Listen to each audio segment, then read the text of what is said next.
မင်္ဂလာပါအခုဗီဒီယိုလေးမှာတော့ Excel မှာစာတက်တက်ကိန်းဂဏန်းတက်တက်ဘယ်လိုမျိုးခွဲထုတ်ရမလဲပြီးသွားပြီဆိုလို့ရှိရင်ဆဲခွက်တွေကိုဘယ်လိုမျိုးပေါင်းရမလဲဆိုတာပြပြပြီးသွားမှာဖြစ်ပါတယ်အဲ့တော့ download ဆွဲထားတဲ့ exercise file တွေကနေပြီးတော့မှ separation ဆိုတဲ့ file လေးကိုဖွင့်ပါမယ်ဒါဆိုလို့ရှိရင်ဒီမှာ sheet ၄ခုရှိတာပေါ့နော်ကိုက sheet တွေကိုအသစ်ထပ်ယူချင်တယ်ဆိုလို့ရှိရင်ဒီနာကအပေါင်းဘတ်တန်လေးကိုနှိပ်ပြီးတော့ယူလို့ရတယ်အဲ့တော့ sheet 1ထဲမှာဆိုလို့ရှိရင် NRC နံပါတ်တွေပါမယ်အဲ့ဒီ NRC နံပါတ်တွေထဲကမှအရှေ့မှာရှိတဲ့စာတွေရဲ့အနောက်မှာရှိနေတဲ့ကိန်း6လုံးတစ်သက်စီခွဲထုတ်မှာပေါ့နော်အဲ့တော့ B2 set ခွဲကိုတစ်ချက်နှိပ်ထားမယ်အရင်ဦးဆုံးကိုခွဲထုတ်ချင်တဲ့ပုံစံတစ်ခုကိုအရင်ဦးဆုံးရိုက်ပေးရမယ်အဲ့တော့10မြင်းဆောင်တာဌာနာ9ပေါ့နော်ပြီးသွားရင်လက်သေးခွင်းပြန်ပိတ်မယ်အဲ့တော့ကိုခွဲထုတ်ချင်တဲ့ pattern တစ်ခုအရင်ဆုံးရိုက်ပြီးသွားပြီဆိုလို့ရှိရင်တော့အပြင်ဆဲခွက်တစ်ခွက်ကိုတစ်ချက်နှိပ်မယ်ဒါမှမဟုတ်လို့ရှိရင် enter နှိပ်လဲရတယ်ပေါ့နော်ပြီးသွားပြီဆိုလို့ရှိရင်သူ့ဆဲခွက်ကိုပြန်နှိပ်မယ်ပြီးသွားပြီဆိုလို့ရှိရင်တော့ခွဲထုတ်ဖို့အတွက် data tab ကိုသွားမယ် data tab တွေကနေပြီးတော့မှ data tools group ထဲမှာရှိနေတဲ့ flash face ဆိုတာလေးကိုနှိပ်လိုက်ရုံပဲဒါဆိုလို့ရှိရင်သူ့ဘာသာသူ auto ခွဲသွားပြီပေါ့နော်အဲ့တော့အနောက်ကကိန်း6လုံးလည်းခွဲထုတ်မယ်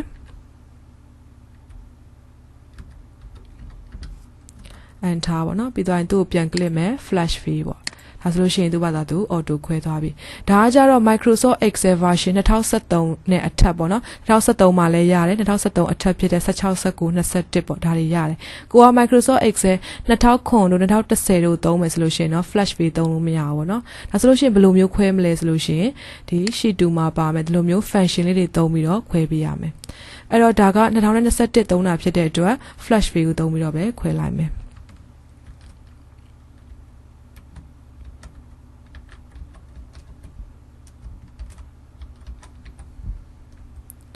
ဒါရင် pattern လေးတစ်ခုချမှာပေါ့နော်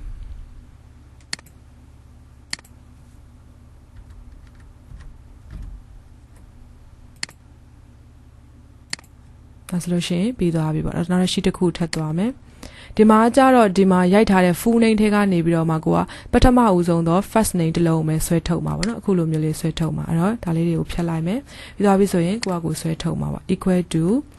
အဲ့တော့ကိုကဒီနာမည်တွေကနေပြီးတော့မှပထမဦးဆုံးအလုံးဆွဲထုတ်ချင်တာဖြစ်တဲ့အတွက်ပထမဦးဆုံးလုံးဘယ်မှာရှိတာဖြစ်တဲ့အတွက် left function လေးကိုသုံးမယ်နော် left left function ဖြစ်တဲ့အတွက်လက်သေးခွင်းပါမယ်ပြီးသွားပြီဆိုလို့ရှိရင် left function ထဲမှာအပိုင်းနှစ်ပိုင်းရှိတယ် text နဲ့ number နဲ့ text ကကြတော့ဘယ်စာတွေကနေပြီးတော့မှဆွဲထုတ်မှာလဲပေါ့အဲ့တော့ဒီနာမည်တွေကနေဆွဲထုတ်မှာဖြစ်တဲ့အတွက်ဒီ cell ခွက်လေးကိုတစ်ချက် click လိုက်မယ်သွားပြီဆိုလို့ရှိရင်ခေါ်မှာပေါ့အဲ့တော့ကိုကဒီထိတ်ဆောင်က A ဆိုတာကိုထွက်ချင်တာဖြစ်တဲ့အတွက်နမ်ချာနေရာမှာ3လို့ရိုက်လိုက်လို့ရတယ်နောက်တစ်လုံးဆိုလို့ရှိရင်9လင်းပေါ့ဒီမှာဆိုရင်9ဆိုလို့ရှိရင်ကိုက9လုံးဆွဲထုတ်ရမှာနောက်တစ်လုံးဆိုရင်ရွှေပေါ့4လုံးဆွဲထုတ်ရမှာကိုကတစ်ခုချင်းစီကြည့်ပြီးတော့ဆွဲထုတ်နေရမှာပေါ့နော်အဲ့တော့အဲ့လိုမျိုးမလုပ်ချင်ပဲနဲ့ auto fill သုံးချင်တာဖြစ်တဲ့အတွက် find ဆိုတဲ့ function လေးကိုထပ်ခံပါပေါ့နော် find find ဒါရင်လက်သေးခွင်းဖွင့်မယ် find မှာဆိုလို့ရှိရင် parameter 3ခုရှိတယ် find text ရယ် within text ရယ် stat name ပေါ့နော်အဲ့တော့ find text ကဒီမှာဘာရရှာလိုက်မလဲဆိုလို့ရှိရင် space ရအောင်ရှာလိုက်မယ်အဲ့တော့တပယ်ကုတ်ထဲမှာ space ရေးလိုက်မယ်တပယ်ကုတ်ပြန်ပိတ်မယ်တဘောကဒီ A ရဲ့အနောက်မှာ space ပါတာပေါ့ space တွေ့ပြီဆိုလို့ရှိရင်အဲ့ဒါလေးကိုဖြတ်လိုက်မှာပေါ့နော်ပြီးသွားပြီဆိုရင်ခေါ်မှာဘယ် text မှာဖြတ်မလဲဆိုလို့ရှိရင်ဒီနာမည်ထဲမှာပဲဖြတ်မယ်အနောက်ကဘယ်လောက်ကစမလဲဆိုတာမပြောတော့ဘူးဘာကြောင့်လဲဆိုတော့ဘယ်ကနေထိတ်ဆုံးကနေပဲစမှာဖြစ်တဲ့အတွက်အဲ့ဒါမထည့်တော့ဘူး file လက်သေးခွင်းလေးပြန်ပိတ်မယ်ပြီးလို့ရှိရင် left အတွက်ကိုပြန်ပိတ်လိုက်မယ်ဒါဆိုလို့ရှိရင်ဒီနာမည်ထဲမှာ space တွေ့တာနဲ့သူဖြတ်လိုက်မယ်ဖြတ်လိုက်လို့ရှိရင်ဘယ်နှလုံးဖြတ်လိုက်လဲဆိုတဲ့ character ဒီ file ထဲမှာထွက်လာမယ်အဲ့ဒီကနေပြီးတော့မှဘယ်ဘက်ခြမ်းဟာကိုဆွဲထုတ်လိုက်မှာပေါ့နော် enter လိုက်မယ်ဒါဆိုလို့ရှိရင် A ပေါ့ဆိုရင်အခုရေးထားတဲ့ဒီ function လေးကို auto fill လိုက်မယ်ဒါဆိုရင်ထွက်သွားပြီပေါ့နော်နောက်ဆုံးတစ်ခုကကြတော့ဒါဒီ first name ရယ် middle name ရယ် last name ရယ်ကိုပေါင်းပြီးတော့ full name မှာထုတ်မှာပေါ့နော်အဲ့လိုမျိုး cell ခွက်တွေကိုပေါင်းချင်တယ်ဆိုလို့ရှိရင်တော့ concatenate ဆိုတဲ့ function လေးကိုသုံးပေးရမယ် CONCATENATE ပေါ့နော်ပြီးသွားပြီဆိုရင်လက်သေးခွင်းဖွင့်မယ်ပြီးသွားရင်ပေါင်းမဲ့ cell ခွက်လေးကဒီ cell ခွက်လေးပေါ့နော်တစ်ချက် click မယ်ပြီးရင်ခေါ်မှာဒါရင်နာမည်တစ်ခုနဲ့တစ်ခုကြားမှာ space ပါမှာဖြစ်တဲ့အတွက် double quote ထဲမှာ space ရိုက်မယ်ပြီးရင်ခေါ်မှာ middle name လေးကိုရိုက်မယ်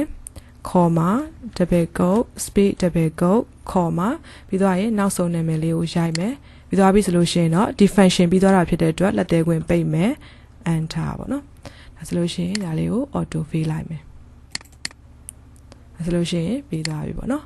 အဲ့တော့ဒီအခုဗီဒီယိုလေးမှာကြတော့ဆဲကွက်တွေမှာဘယ်လိုဆဲကွက်တွေကိုဘယ်လိုမျိုးပေါင်းမလဲပေါ့ပြီးသွားပြီဆိုလို့ရှိရင်ဒီကိန်းသက်အစာသက်ဘယ်လိုမျိုးခွဲထုတ်ရမလဲပေါ့နော်ဒါလေးတွေကိုလေ့လာခဲ့ရတာပဲဖြစ်ပါတယ်ကျေးဇူးတင်ပါတယ်